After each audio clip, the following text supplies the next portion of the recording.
And good morning, everyone. I'm Jordan Chavez alongside Corey Rose from Mountain Ridge Middle School in Douglas County this morning as we help welcome students back to school this week and next. Corey, in just a couple of hours, students are going to fill up those halls right behind you. Good morning, my friend. Good morning. It's so great to be out here live talking about back to school. Let me tell you, a lot of kids and parents are excited about the first day back to class. Douglas County is the third largest school district in Colorado, and of course, Aurora goes back today. Throughout the morning, we are going to be out here live bringing you everything that you need to know about back to school. But first, let's get a check the forecast. Meteorologist Chris Bianchi is joining us with that back to school forecast. Sounds like it's going to be a pretty warm day for all the kiddos heading back. It will be, but Corey, big changes for tomorrow. So the kiddos going to have a little bit of a roller coaster ride as they head back to school for today. In fact, our temperatures right now at 68 degrees. That's going to be pretty close to our high temperature for tomorrow, but mostly in the 50s for us in the high country at this early hour today. We top out at 97 degrees with some afternoon storms. Daily record is 99. That was set back in 1980, so we're going to be right near that daily record. Highs 90s, 100s eastern plains, 70s and 80s for the most part in the high country.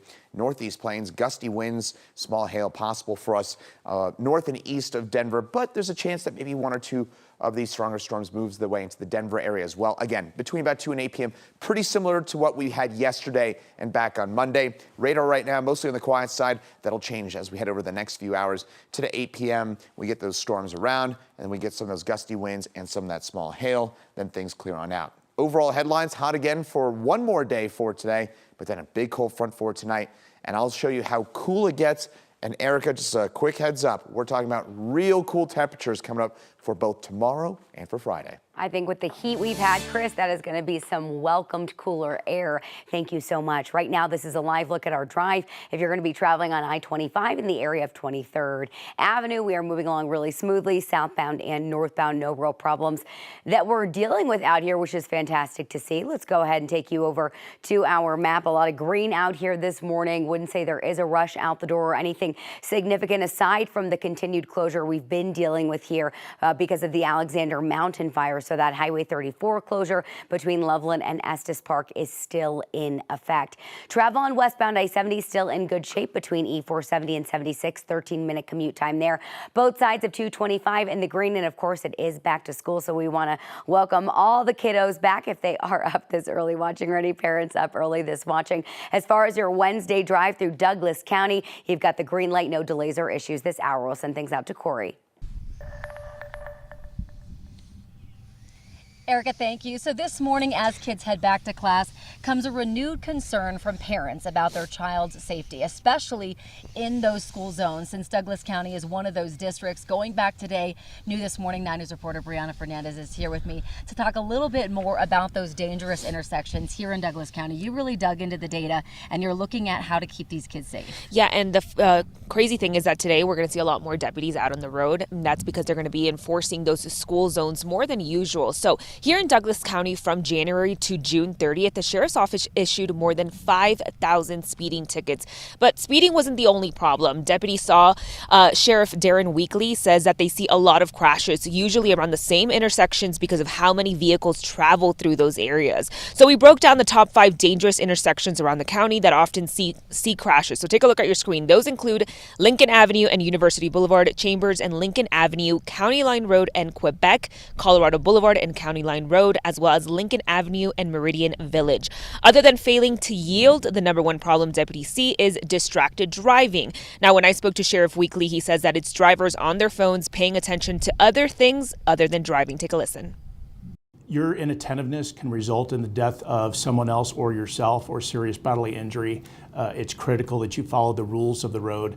Pay attention, do your due diligence, because a tragedy is going to ruin your life as well. So just be very careful out there and drive safely.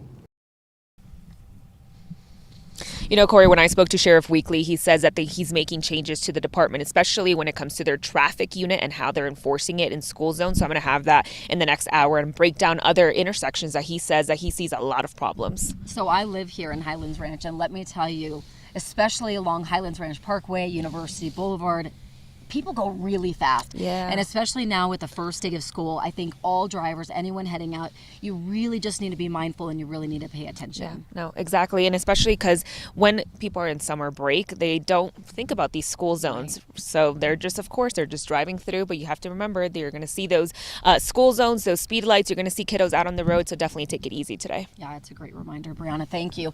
So here's a list of when students are heading back to school.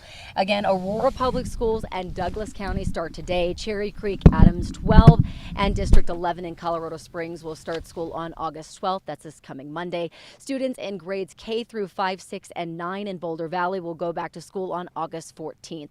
The rest of the students for Boulder Valley will go back to school on the 15th, as well as students in Jefferson County. So some big dates coming up. Now, with students across the state heading back to school, school shopping is in full swing.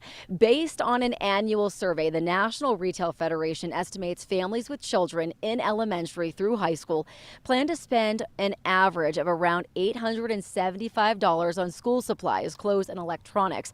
Parents are budgeting on average about $310 for electronics, about $254 on clothing and accessories, $142 for school supplies, and $171 for shoes. We were able to talk with a shopping expert. They're telling parents to let their kids do their own shopping. Give them a gift card and set them loose in the mall and let them shop for themselves. And the reason why is because they will spend their money much more carefully than they will spend your money. I think that depends on the age. My kids would come back with just candy.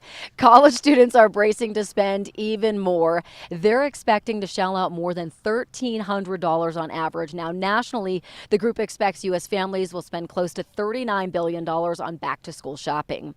Next Monday, schools down in Colorado Springs will be back in session, and some of the schools will be rolling out some new cell phone guidelines for students. Some big changes there. Now, District 11 will use a program called Yonder for middle and high school students.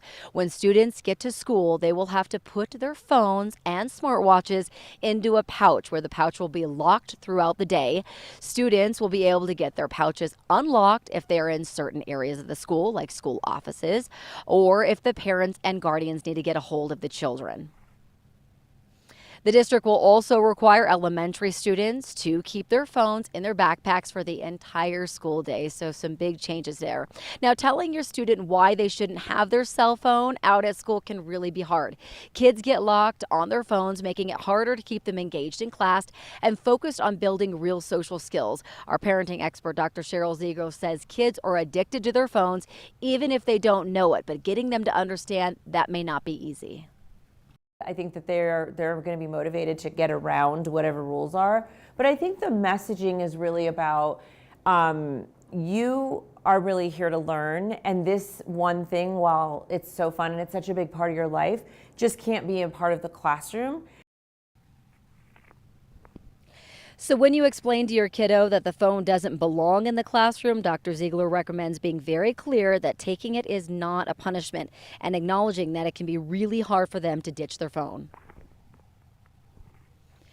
Now, removing phones from the classroom can not only make students upset, they might also start to try to hide their devices or finding other ways to keep them around. Although phones can increase stress levels, make social interaction harder, and take focus away from school, our parenting expert, Dr. Cheryl Ziegler, says kids are addicted to them.